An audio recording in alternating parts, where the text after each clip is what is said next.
Hello friend, स्वागत है आप सभी का अपने चैनल द एग्ज़ाम तक पे। फ्रेंड, आज की इस वीडियो में हम लोग बिहार पुलिस के लिए जो कि री एग्ज़ाम होने वाले अगस्त महीने में, इसके लिए प्लेटफॉर्म वॉल्यूम 2 का जो है प्रैक्टिस सेट स्टार्ट कर दिए हैं। इसमें जो है प्रैक्टिस सेट नंबर 9 रहेगा।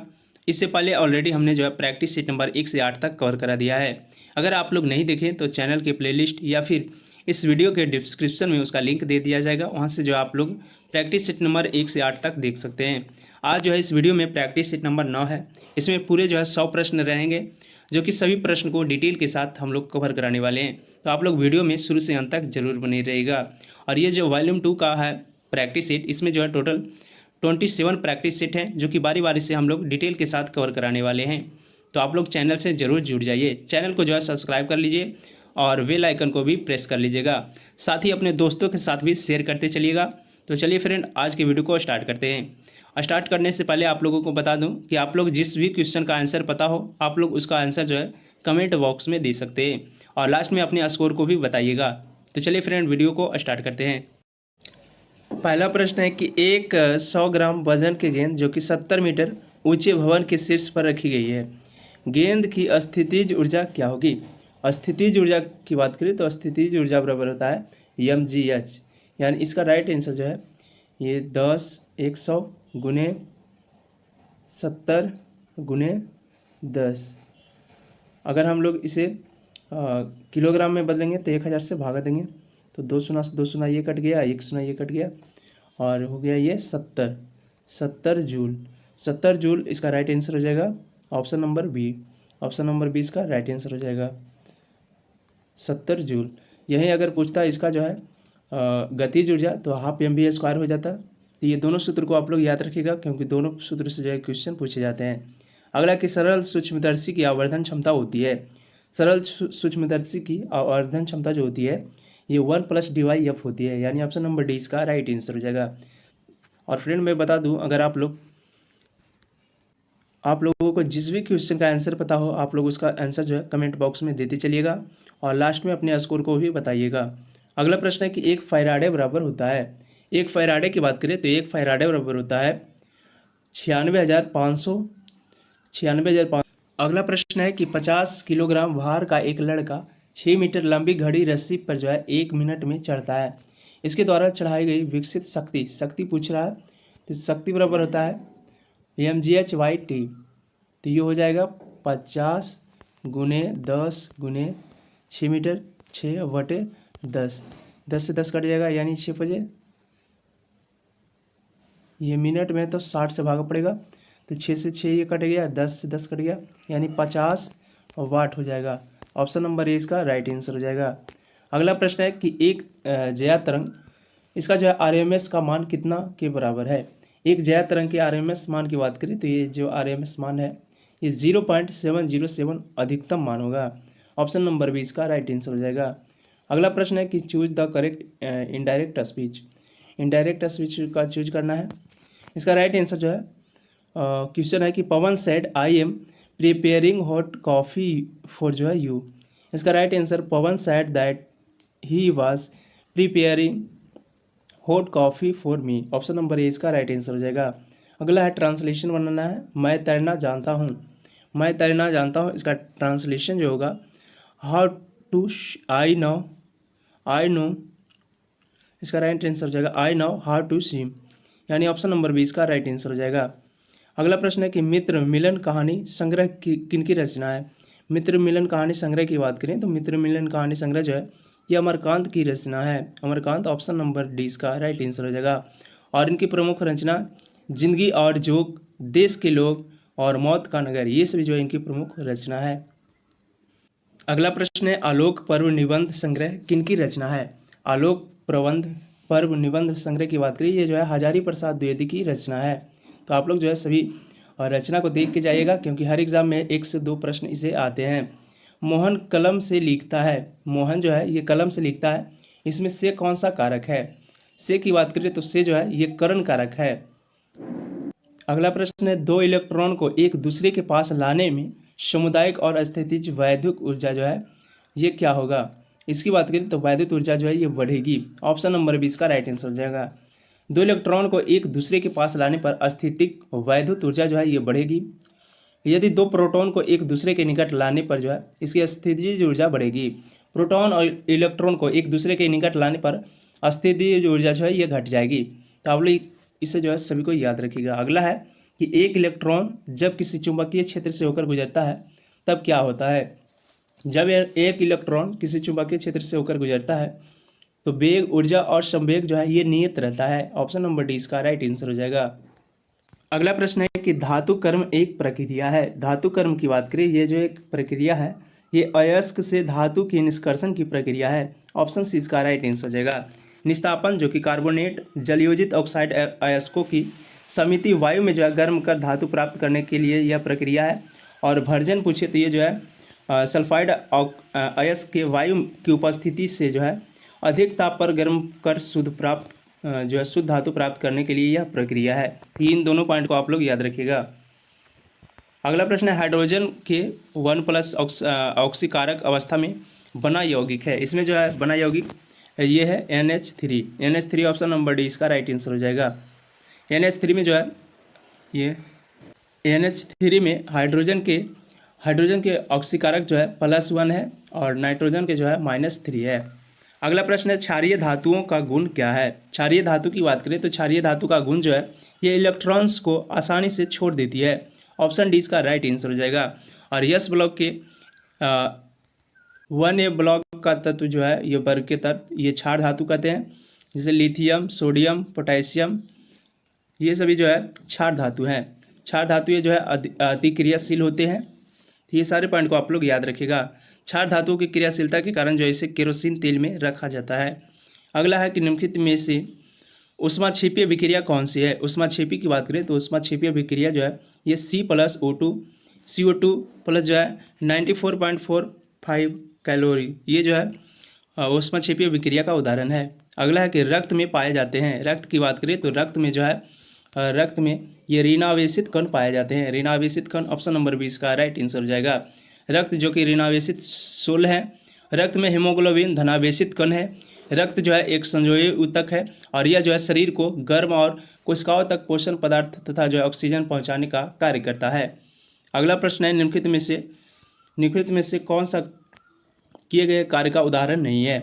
यहाँ पे नहीं पूछा कार्य का उदाहरण, तो इसका राइट आंसर जो है लड़के द्वारा कमरे के दीवार को धक्का देना ये जो है कार्य नहीं है। तो ऑप्शन नंबर ए इसका राइट आंसर हो जाएगा। सतह पर पड़े कंकड़ पर दबाव डालना ये जो है कार्य का उदाहरण है। लड़की द्वारा एक ट्रॉली को धक्का देने पर ट्रॉली को आगे बढ़ना ये जो है कार्य का उदाहरण है। किताब को किसी ऊंचाई तक उठाना ये भी जो है कार्य का उदाहरण है। लेकिन इसका नहीं पूछा था तो राइट आंसर जो है लड़के द्वारा कमरे की दीवार को धक्का देना। और कार्य बराबर होता है FS cos θ। तो ये आप लोग याद रखिएगा। कार्य का SI मात्रक पूछे तो जूल होता है। अगला प्रश्न है कि जल में डिटर्जेंट मिलाकर ग्रीस आदि के दाग को जो है हटाए जाते हैं क्योंकि यह जो है ये तेल व जल के मध्य पृष्ठ तनाव को हटाता है और डिटर्जेंट अणु द्वारा जो है धब्बा का निलंबन हो जाता है। तो इसका राइट आंसर जो है ऑप्शन नंबर ए हो जाएगा। 2 और 3 दोनों। अगला कि अमाशय की pH श्रेणी होती है।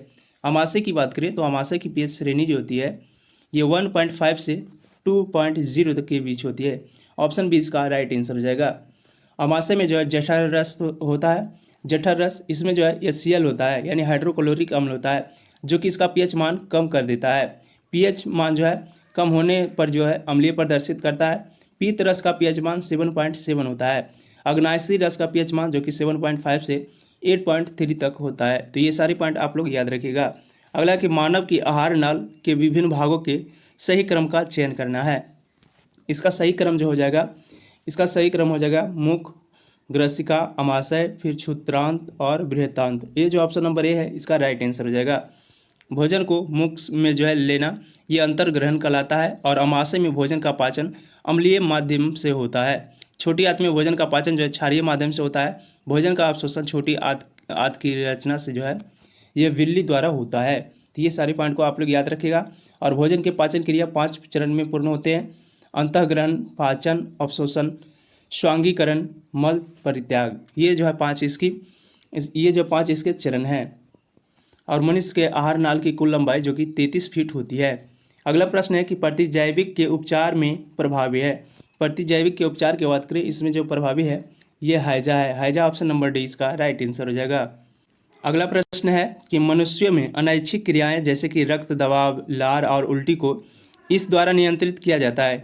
इसके बात करें नियंत्रण की, तो ये जो है मेडुला के द्वारा नियंत्रित किया जाता है। मेडुला ऑप्शन नंबर ए इसका राइट आंसर हो जाएगा। मस्तिष्क के 3 भाग होते हैं, बृहत मस्तिष्क, लघु मस्तिष्क और सुषुम्ना मस्तिष्क। तो ये सारे पॉइंट आप लोग याद रखिएगा। अगला है वाष्पोत्सर्जन इनमें अगला प्रश्न है वाष्पोत्सर्जन इनमें से मुख्यतः जो है किस स्थल पर नहीं होता है। नहीं की बात करें तो अंतः उसके अंतरालों पर जो है ये नहीं होता। बाकी वात रंध्र इसमें होता है, उप त्वचा में भी होता है और रंध्र में भी वाष्पोत्सर्जन होता है। अगला प्रश्न है निम्नलिखित में से विकल्प सही ढंग से जो है उस पथ को दर्शाता है जो कि मानव जो है पुरुष जनन प्रणाली से शुक्राणु मुक्त होने पर जो है तय करते हैं। इसमें जो है टेस्टिस, वाश डिफरेंस, यूरेथ्रा और पेनिसिन, ये जो है पेनिस ऑप्शन नंबर 20 का राइट आंसर हो जाएगा। वृषण जो कि शुक्राणु का निर्माण करता है और वृषण शरीर के बाहर स्थित रहता है। इसका तापमान शरीर के तापमान से जो है 2 सेंटीग्रेड कम होता है। शुक्राणु का परिपक्वन जो है अधिवृषण में होता है। तो ये सारे पॉइंट को आप लोग याद रखिएगा। अगला है जीवों का निम्न में से कौन सा समूह जो है अन्य पौधों और जीवों को मारे बिना उनके पोषण प्राप्त करता है। ये जो पोषण प्राप्त करता है ये जू, फिताकृमि, जोंक और अमरबेल, ये सभी जो है जीवों का पौधों और जीवों द्वारा मारे गए बिना जो है पोषण प्राप्त कर लेते हैं। अगला प्रश्न है निम्न में से कौन सा अमाशय में बनने वाला एक प्रोटीन पाचन एंजाइम है। अमाशय में बनने वाला एक प्रोटीन पाचक एंजाइम की बात करें तो ये जो है ये पेप्सिन है। पेप्सिन ऑप्शन नंबर सी इसका राइट आंसर हो जाएगा। अमाशय में भोजन जो है 3 से 4 घंटा तक रहता है। अमाशय में भोजन का मंथन तथा जो है आंशिक पाचन होता है और अमाशय की दीवार में जो है जठर ग्रंथियाँ होती है जिनसे जो है जठर रस स्रावित होता है। जठर रस जो कि अम्लीय प्रकृति का होता है। तो ये सारे पॉइंट आप लोग याद रखिएगा। अगला है पौधों में उत्सर्जन के संबंध में निम्नलिखित कथनों में से जो है एक के अलावा अन्य सभी जो है सही है। उस गलत कथन की पहचान करना है। लैंग्वेज थोड़ा बड़ा कर दिया है, गलत कथन की पहचान करना है इसमें पौधों में उत्सर्जन के संबंध में। अगर इसमें गलत कथन की बात करें, गलत कथन जो है पौधों में उनके अवशिष्ट उत्पादों के जो है निष्कासन के लिए कई विशिष्ट अंग होते हैं। ये जो कथन है ये गलत है। बाकी सभी उत्सर्जन का तात्पर्य शरीर की अपशिष्ट पदार्थों को बाहर निकालना, ये जो उत्सर्जन का कार्य है। और पौधे अपशिष्ट उत्पादों का जो है उत्सर्जन करते हैं किंतु जो है यह बहुत धीमी गति से करते हैं। ये भी जो है कथन सही है। पौधे अपशिष्ट उत्पादकों का उत्सर्जन कम मात्रा में करते हैं, ये भी जो कथन है ये सही है। परंतु पौधों में उनके अपशिष्ट पदार्थों के निष्कासन के लिए जो कई अपशिष्ट अंग, ये जो है गलत है। अगला कि मनुष्य के अंतः श्वसन के संबंध में नीचे दिए गए सभी कथनों में से जो है केवल एक के अलावा अन्य सभी, उसी प्रकार से जो है इसका लैंग्वेज बड़ा कर दिया है। मनुष्य में अंतः श्वसन के संबंध में पूछ रहा है। मनुष्य के अंतः श्वसन की बात करें इसमें जो है गलत कथन, ये गलत कथन जो है ये हो जाएगा पसलियाँ अंदर धंसती है और डायफ्राम ऊपर की ओर फूलता है। ये जो कथन ये गलत है। पसलियाँ ऊपर की ओर उठती है और डायफ्राम जो है सपाट हो जाता है, ये सही है। बच गुहा बड़ी हो जाती है, ये भी सही है। और फेफड़ों द्वारा वायु का अंतर्ग्रहण होता है, ये भी जो कथन है ये सही है। अगला इसका राइट आंसर जो है ऑप्शन नंबर ए हो जाएगा, नहीं पूछा है तो। अगला है कि वायु के उच्चतर स्तरों पर जो मौजूद ओजोन का उत्पाद है। ये ओजोन का उत्पाद की बात करें तो इसका उत्पाद जो है ये ऑक्सीजन पर परावैंगिक विकिरण के प्रभाव का जो है उत्पाद है। ऑप्शन नंबर ए इसका राइट आंसर हो जाएगा। अगला प्रश्न है मात्र रासायनिक क्रिया से निर्माण होता है। मात्र रासायनिक क्रिया से निर्माण होने की बात करें तो ये जो है ये होता है CFCS का ऑप्शन नंबर 20 का राइट आंसर हो जाएगा।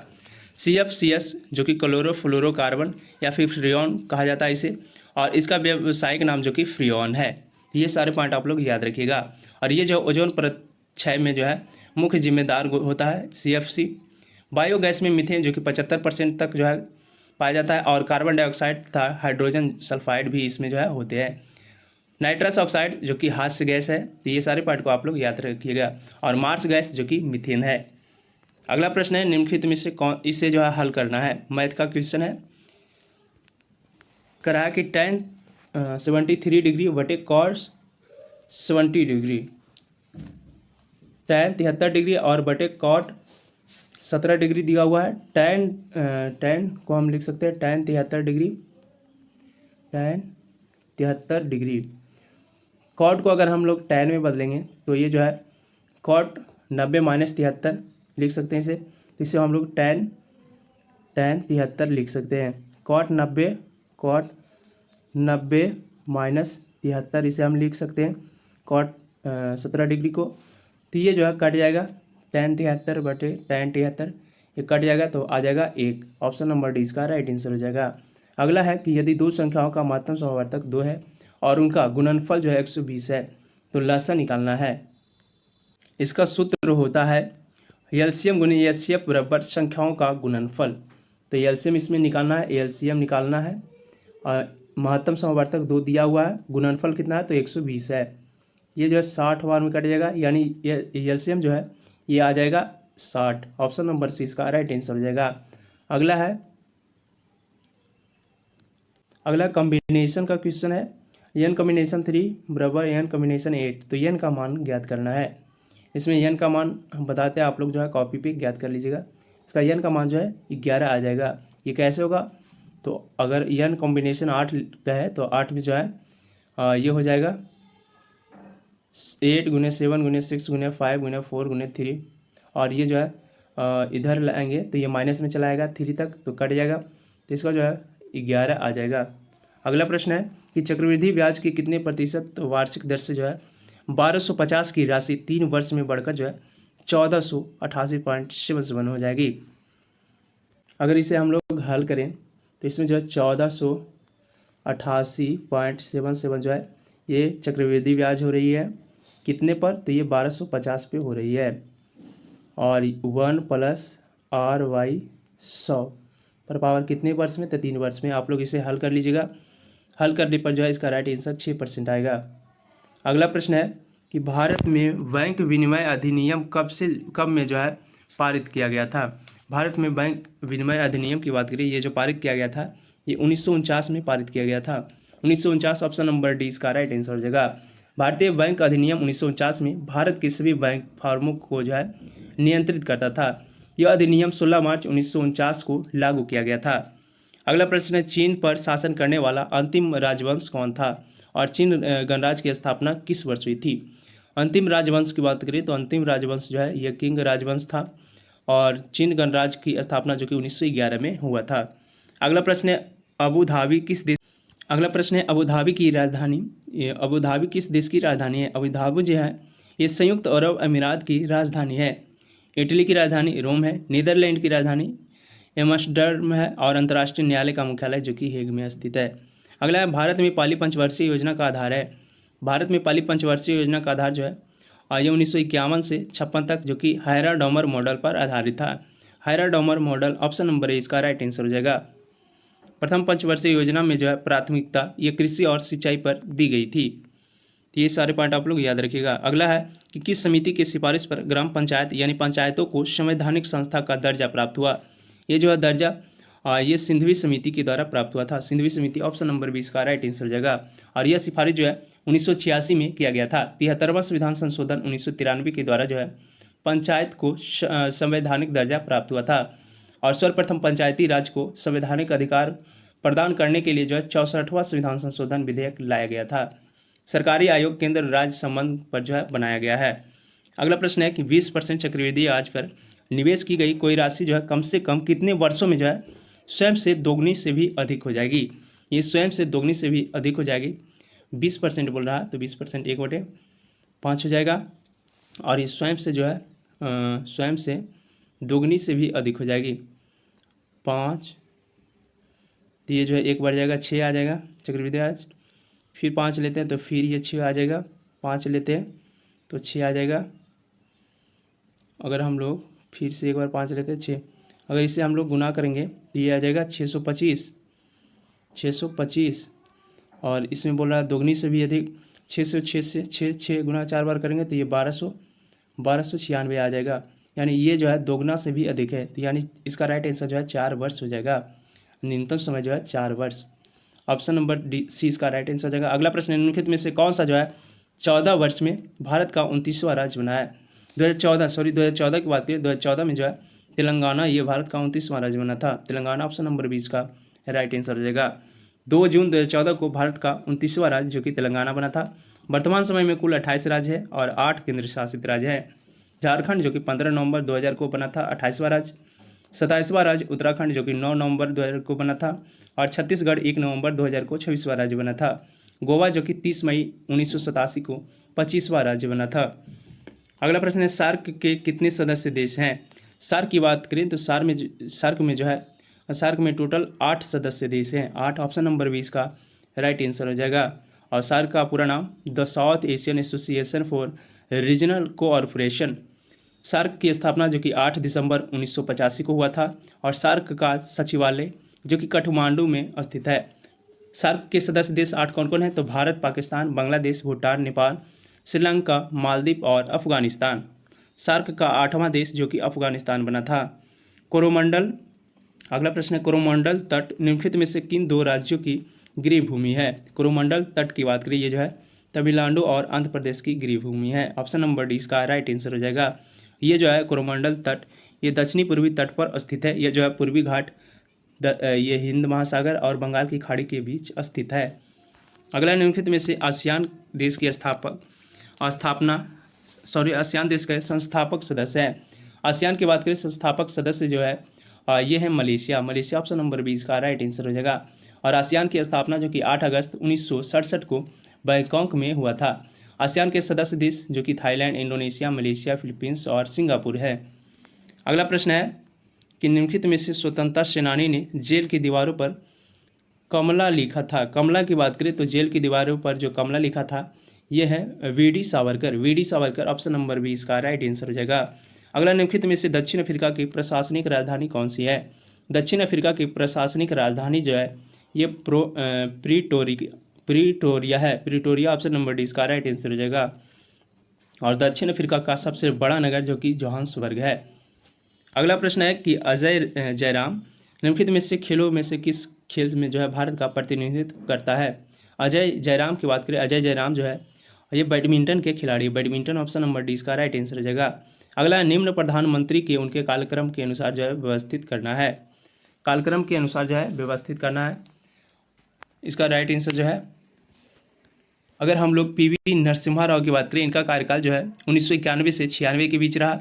अटल बिहारी वाजपेयी जो कि 1996 से जो है ये फिर बने, 1996 जो है 16 मई से 1 जून तक रहे, और फिर जो है ये 1998-99 में रहे, फिर 99 से 2004 तक प्रधानमंत्री रहे। एच डी देवगौड़ा की बात करें तो एच डी देवगौड़ा जो है ये 1996 से 97 के बीच रहे। इंद्र कुमार गुजराल जो कि 1997 से 98 रहे हैं। तो इसका राइट आंसर जो है ऑप्शन नंबर ए हो जाएगा, ये सीरियल बाई रहे हैं।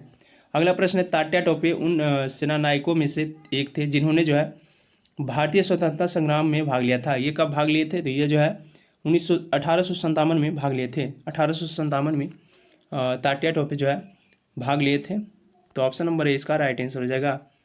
और तात्या टोपे का मूल नाम जो कि रामचंद्र पांडुरंग था, तथा नाना साहब जो कि इनका मूल नाम धोंडू पंत था। अगला प्रश्न, निम्नलिखित में से किसने भारतीय संविधान को हिंदुओं का निकाय कहा है? भारतीय संविधान को हिंदुओं का निकाय जो कहा है, हिंदुओं का निकाय, ये जो है लॉर्ड विस्काउंट के द्वारा कहा गया है।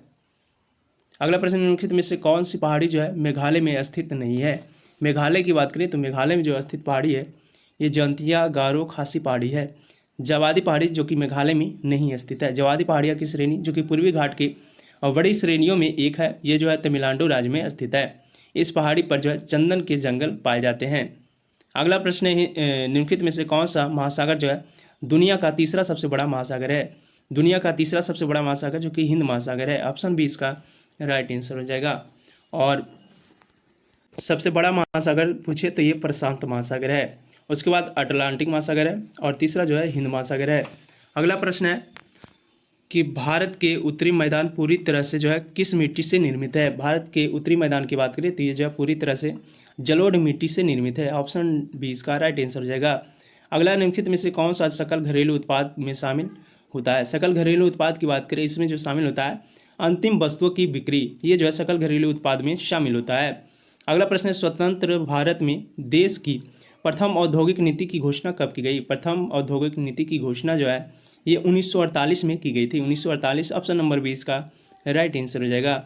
अगला, भू राजस्व के लिए अस्थायी बंदोबस्त प्रणाली किसने लागू किया था? अस्थायी बंदोबस्त प्रणाली की बात करें, ये जो है लागू किया गया था लॉर्ड कॉर्नवालिस के समय। Lord Cornwallis option number A इसका राइट आंसर हो जाएगा। और ये जो है 1793 में लागू किया गया था। अस्थायी बंदोबस्त के तहत जो है जमींदार को भूस्वामी मानकर जो है उनके साथ भूमि का बंदोबस्ती किया गया था। अस्थायी बंदोबस्त की व्यवस्था जो है भू राजस्व के 89% ब्रिटिश कंपनी को प्राप्त होता था और 11% जमींदार को प्राप्त होता था। इसमें जो है बंगाल, बिहार, उड़ीसा, बनारस और दक्षिण भारत के कुछ क्षेत्रों में जो है अस्थायी बंदोबस्त की व्यवस्था लागू की गई थी। अगला है 2.5 दिन का झोपड़ा मस्जिद का निर्माण अजमेर में किसके द्वारा कराया गया था। अजमेर की बात करें तो अजमेर में जो है 2.5 दिन का झोपड़ा का निर्माण और ये कुतुबुद्दीन ऐबक के द्वारा कराया गया था। Qutubuddin Aibak option number A इसका राइट आंसर हो जाएगा। अगला प्रश्न है भारत के संविधान का कौन सा अनुच्छेद जो है चुनाव आयोग के को संसद और राज्य विधानों के चुनाव का पर्यवेक्षण करने की शक्तियाँ है।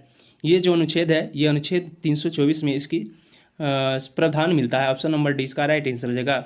अनुच्छेद 324 में जो है चुनाव आयोग का वर्णन मिलता है। अनुच्छेद 214 में राज्यों के उच्च न्यायालय के गठन का उल्लेख है और 314 में इसके अंतर्गत जो है सेवाओं के विद्यमान अधिकारियों के संरक्षण के लिए उपबंधित है। तो ये सारे पार्ट आप लोग याद रखिएगा। और अनुच्छेद 343 पूछे तो ये जो है संघ की राजभाषा का उल्लेख मिलता है। अगला प्रश्न है कि भारत बांग्लादेश सीमा जो है समझौता ये संशोधित संस्करण के दोनों देशों द्वारा संविधान के किस संशोधन के तहत जो है अंगीकृत किया गया। ये जो अंगीकृत किया गया ये 100वां संवैधानिक संशोधन अधिनियम 2015 के तहत किया गया। ऑप्शन नंबर 20 का राइट आंसर हो जाएगा। अगला है और बांग्लादेश के साथ जो है भारत की सर्वाधिक सीमा लगती है। अगला प्रश्न है एक कार्य को 1/3 भाग और 5 दिनों में पूरा करता है। 1/3 भाग जो है 5 दिनों में पूरा करता है तो पूरा भाग जो है ये 15 दिनों में करेगा। बी उसी कार्य के 2/5 भाग को जो है 10 दिनों में करता है। 2/5 भाग को जो है 10 दिनों में करता है तो पूरा भाग जो है ये 25 दिनों में करेगा।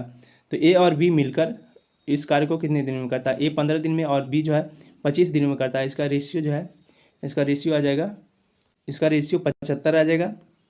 और 75 कार एलसीएम 75 आ जाएगा। 75 कार जो है ये दोनों मिलकर यानी 15×5 = 75 और 25 × 75 5 रेशियो 3 से करेगा यानी 8 रेशियो से दोनों मिलकर करेगा तो 9×8 = 72 3 75/8। ऑप्शन नंबर सी इसका राइट आंसर हो जाएगा।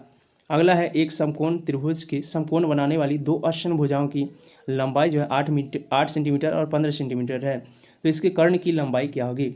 इसके कर्ण की लंबाई जो हो जाएगी 8 और 15 है।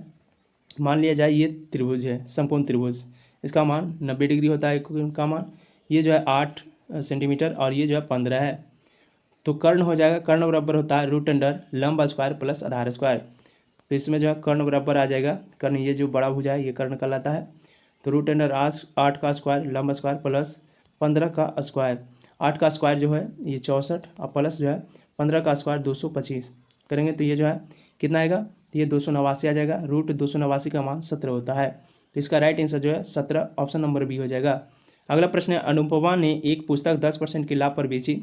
उसने जो है इसे 20 रुपया अधिक मूल्य पर बेचता तो जो है 15% लाभ प्राप्त था। यानी 5% लाभ अधिक प्राप्त होता कब, जब ये 20 रुपया अधिक पर बेचता। 20 का तुलना 5 से गुना के क्रय मूल्य लाने के लिए 100 से गुना 4×5 = 20 यानी जो है 400 रुपया इसका राइट आंसर हो जाएगा। क्रय मूल्य जो है इसका 400 रुपया ऑप्शन नंबर भी आ जाएगा।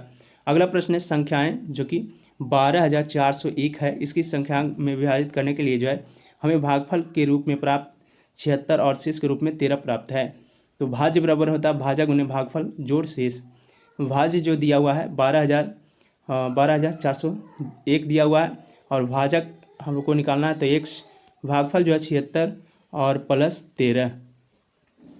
इसे आप लोग हल कीजिएगा तो इसका राइट आंसर जो ऑप्शन नंबर सी आ जाएगा 163। अगला प्रश्न है आप लोग इसे कॉपी पे हल कर लीजिएगा।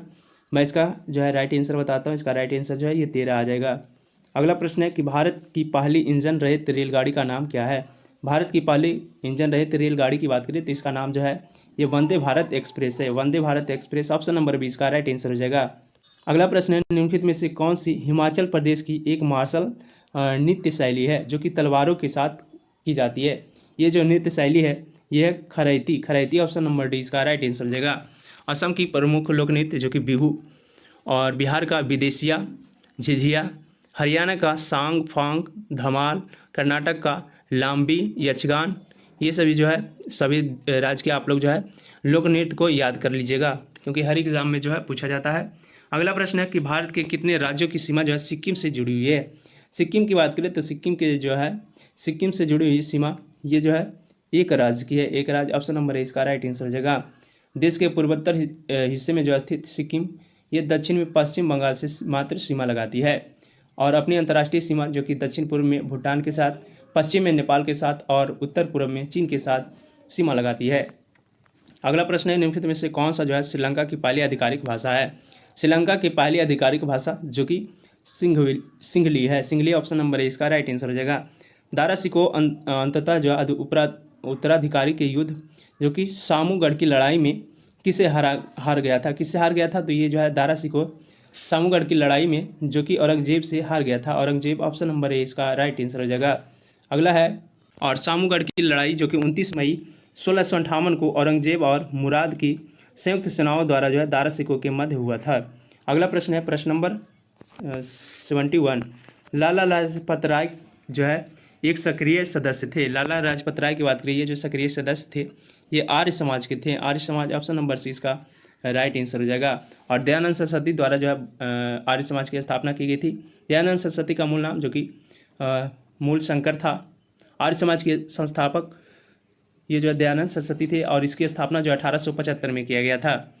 अगला प्रश्न है कि कनकलता बरुआ जो है एक किशोरी स्वतंत्रता सेनानी थे। वे जो कहाँ की रहने वाली थी? कनकलता बरुआ की बात करें, ये जो है ये असम की रहने वाली थी। अगला है प्लूटो रिको खाई निम्नलिखित में से किस महासागर में स्थित है? प्लूटो रिको खाई की बात करें, ये जो स्थित है ये अटलांटिक महासागर में स्थित है। मेरियाना जो कि प्रशांत महासागर में स्थित है। टोंगा जो कि प्रशांत महासागर में। रोमसे जो कि दक्षिण अटलांटिक महासागर में। सुंडा की बात करें ये जो है पूर्वी हिंद महासागर में स्थित है। अगला प्रश्न है भारतीय जनता पार्टी की स्थापना इनमें से कौन सा वर्ष हुई थी? भारतीय जनता पार्टी की स्थापना जो है ये 1980 में हुई थी। भारतीय जनता पार्टी का मूल श्याम प्रसाद मुखर्जी जो कि 1951 की स्थापना किए थे और 1977 में जो है आपात की समाप्ति के बाद जो है जनता पार्टी के निर्माण हेतु जनसंघ अन्य दलों के साथ जो है विलय हो गया। अगला है कि मिट्टी के सबसे निचली परत को क्या कहा जाता है? मिट्टी के सबसे निचली परत की बात करें तो सबसे निचली परत को जो है ये तल सैल कहा जाता है। तल सैल ऑप्शन नंबर सी इसका राइट आंसर हो जाएगा। और मैं ये जो है कुछ पार्टी का नाम ले रहा हूँ, आप लोग याद रखिएगा। बहुजन समाज पार्टी की स्थापना 1984 में। मार्क्सवादी कम्युनिस्ट पार्टी की स्थापना 1964 में। भारतीय कम्युनिस्ट पार्टी की स्थापना 1925 में। भारतीय राष्ट्रीय कांग्रेस की स्थापना जो कि 1885 में। राष्ट्रवादी कांग्रेस पार्टी की स्थापना 1999 में। तृणमूल कांग्रेस पार्टी की स्थापना 1998 में। नेशनल पीपुल्स पार्टी की स्थापना 2013 और भारतीय जनता पार्टी की स्थापना 1980 में हुआ था। अगला है 76 नंबर क्वेश्चन कि तंजावुर का बृहदेश्वर मंदिर जो है ये पेरिया कोलाइड या फिर बड़ा मंदिर भी कहा जाता है, ये जो है किस राज्य में स्थित है? तंजावुर के बृहदेश्वर मंदिर की बात करें तो बृहदेश्वर मंदिर जो है ये तमिलनाडु में स्थित है। तमिलनाडु ऑप्शन नंबर 20 का राइट आंसर हो जाएगा। काशी विश्वनाथ मंदिर वाराणसी में स्थित है। हजारा राम मंदिर जो कि हम्पी में स्थित है। पद्मनाभ स्वामी मंदिर जो कि तिरुवनंतपुरम में स्थित है। स्वामी नारायण अक्षरधाम मंदिर जो कि दक्षिण दिल्ली में स्थित है। अगला भारत में ऑनलाइन समाचार सामग्री किस मंत्रालय के दायरे में आती है? ऑनलाइन समाचार की बात करें तो ये जो है सूचना और प्रसारण मंत्रालय के अंतर्गत आती है। सूचना और प्रसारण मंत्रालय ऑप्शन नंबर ए इसका राइट आंसर हो जाएगा। अगला भारत में हरित क्रांति द्वारा जो है चावल और गेहूँ खेती के लिए जो है किस तरह के बीज प्रचलन की लाए जाते हैं? ये जो लाए जाते हैं बीज, हाँ ये HIV बीज लाए जाते हैं। HIV ऑप्शन नंबर सी इसका राइट आंसर हो जाएगा। और भारत में जो है 1966 में नई कृषि नीति अपनाई गई। इससे जो है अधिक उपज देने वाली किस्मों का कार्यक्रम जो कि HYVA के नाम से जाना जाता है। अगला प्रश्न, भारत में प्रथम निर्यात प्रसंस्करण क्षेत्र कौन सा है? तो ये जो निर्यात क्षेत्र है ये है कांडला बंदरगाह। अगला प्रश्न है कि जनवरी 1970 में शुरू किए गए ऑपरेशन फ्लड, ये जो कौन सी क्रांति संबंधित है? ऑपरेशन फ्लड की बात करें, ऑपरेशन फ्लड से जो है संबंधित ये श्वेत क्रांति है। श्वेत क्रांति ऑप्शन नंबर सी इसका राइट आंसर हो जाएगा।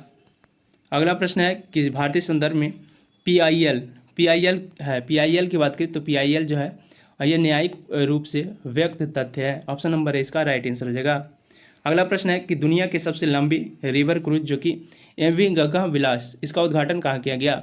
MV गंगा विलास की बात करें तो MV गंगा विलास का उद्घाटन जो है ये वाराणसी में किया गया। वाराणसी ऑप्शन नंबर 20 का राइट आंसर हो जाएगा। और ये PM नरेंद्र मोदी जी के द्वारा जो है इसका उद्घाटन किया गया। अगला प्रश्न है अंडर 19 महिला T20 विश्व कप जो है पहला संस्करण किस देश ने जीता? पहला संस्करण जो है ये भारत के द्वारा जीता गया। भारत ऑप्शन नंबर सी इसका राइट आंसर हो जाएगा। इस टूर्नामेंट में फाइनल में जो है भारत इंग्लैंड को हराया था। अगला है कि नॉर्थ चैनल पार करने वाली सबसे कम उम्र की व्यक्ति कौन बनी? नॉर्थ चैनल पार करने वाली सबसे कम उम्र की व्यक्ति जो है अंशुमान झिंगरन बनी है। अंशुमान झिंगरन ऑप्शन नंबर है इसका राइट आंसर हो जाएगा। अंडर 17 विश्व कप चैंपियनशिप में जो है भारतीय पहलवानों ने कितने पदक जीते? इसमें भारतीय पहलवान जो है टोटल जो है 11 पदक जीते। 11 ऑप्शन नंबर सी इसका राइट आंसर हो जाएगा। यह जो है चैंपियनशिप जो कि इस्तांबुल तुर्की में आयोजित किया गया था और इस चैंपियनशिप में भारत ने 1 स्वर्ण 7 रजत और 1 जो है कांस्य पदक जीते हैं। अगला, टेस्ला ने भारतीय मूल के किस व्यक्ति को अपना सीएमओ नियुक्त किया है? सीएमओ की बात करें तो सीएमओ जो है टेस्ला के द्वारा ये वैभव तनेजा को नियुक्त किया गया है। अगला है choose the appropriative articles give below. नीचे दिए गए आर्टिकल को चूज करना है। He peeled Khalistan apple sorry अगला इंग्लिश का क्वेश्चन है he peeled Khalistan apple and cut into slice. इसका राइट आंसर जो है इसका राइट आंसर हो जाएगा ऑप्शन नंबर बी एन लगेगा। एप्पल में जो है एन का प्रयोग किया जाएगा। अगला है कि choose the meanings of the items given below. Argus eyed people, इसका राइट आंसर जो है अर्गस आइड पीपुल, इसका राइट आंसर हो जाएगा angry peoples. Angry option number है इसका राइट आंसर हो जाएगा। अगला है कि Rick had completed graduation. Rick had completed graduation, इसका राइट आंसर जो है ये हो जाएगा graduation had been completed by Rick. Option number B इसका राइट आंसर हो जाएगा। अगला है चूज द एनोनिज्म ऑफ वैन। इसका एनोनिज्म जो है ये हो जाएगा modest. Modest option number D इसका राइट आंसर हो जाएगा। वैन मिस होता है, वैन मिस घमंडी होता है और मॉडेस्ट मिस होता है विनम्र। एनोनिज्म इसका विनम्र हो जाएगा। अगला है निम्नलिखित में से कौन सा सही है? सही की बात करें यहाँ पे काइनेटिक एनर्जी की बात करें तो ये जो है हाफ एम बी स्क्वायर और ये जो है काइनेटिक एनर्जी P²/2m दोनों होता है, तो दोनों जो है सही हो जाएगा, यानी ऑप्शन नंबर सी ए और बी दोनों सही हो जाएगा। अगला प्रश्न है कि एक अपूर्णतया पारदर्शी पदार्थ जो है ये निर्वात में अदृश्य होगा यदि जो अपवर्तनांक म्यू होगा। म्यू जो है इसमें अगर म्यू 1 होगा तो ये जो है म्यू होने पर जो है अपूर्णतः पारदर्शी पदार्थ निर्वात में जो है अदृश्य हो जाएगा। अगला प्रश्न है जल प्रदूषण निवारण तथा नियंत्रण अधिनियम किस वर्ष लागू किया गया?